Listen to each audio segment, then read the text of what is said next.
Welcome to the third and the last part of emphysema, where we are going to discuss about the clinical picture of emphysema. The first and the foremost symptom that we need or we recognize is dyspnea, or the patient narrates is dyspnea. Dyspnea is difficulty in breathing.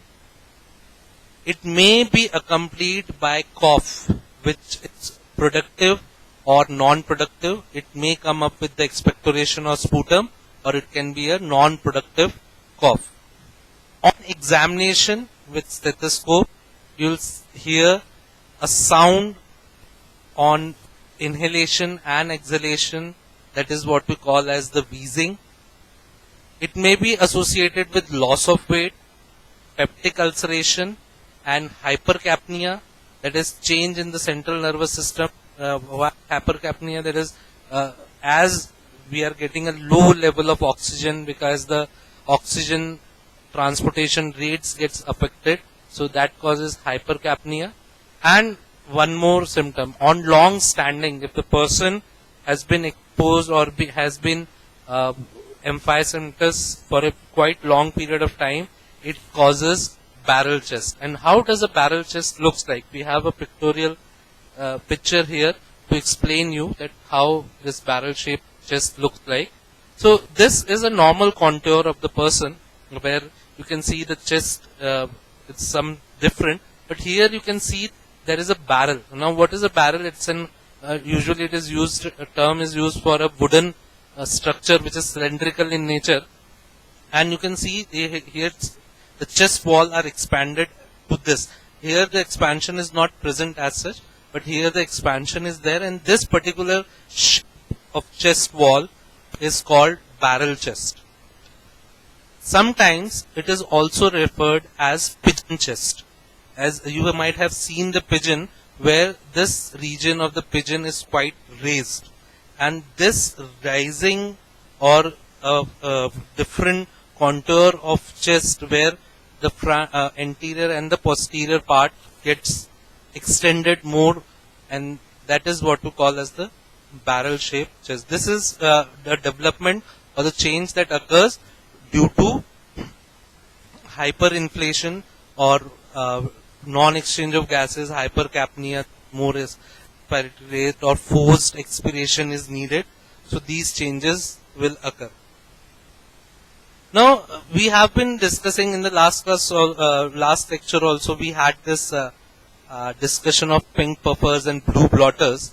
So what are pink puffers and blue blotters? I thought I should add this part to you. Emphysema is the root cause for the pink puffers. How they look like? Obviously pink puffers are very much thin.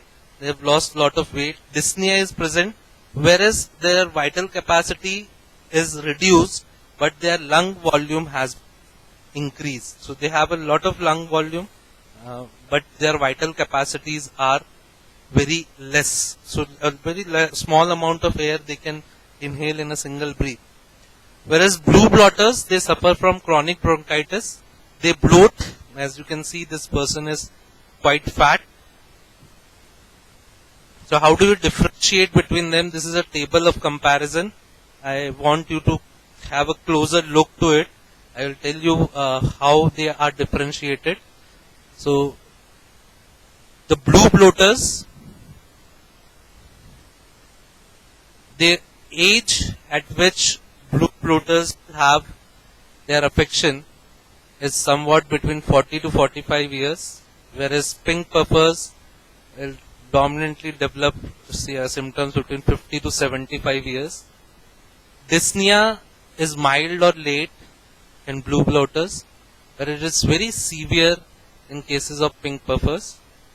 Cough may be early and copious sputum, that is productive cough may be present, whereas in pink puffers, late scanty sputum can be found. Recurrent infections in blue bloaters, whereas occasional or no infections in pink puffers. Respiratory insufficiency is repeated type, and here it's the terminal one. Repeated type means the person might feel someday healthy or someday they would feel uh, worse in their breathing capacity, whereas for pink puffers, it is almost terminal, means they won't restore to normal anyhow. Cor pulmonale is very common in blue bloaters, where it's rare. Airway resistance gets increased in blue bloaters, whereas normally or slightly increased in pink puffers. Elastic recoil is normal in blue bloaters, where it's very low in pink puffers.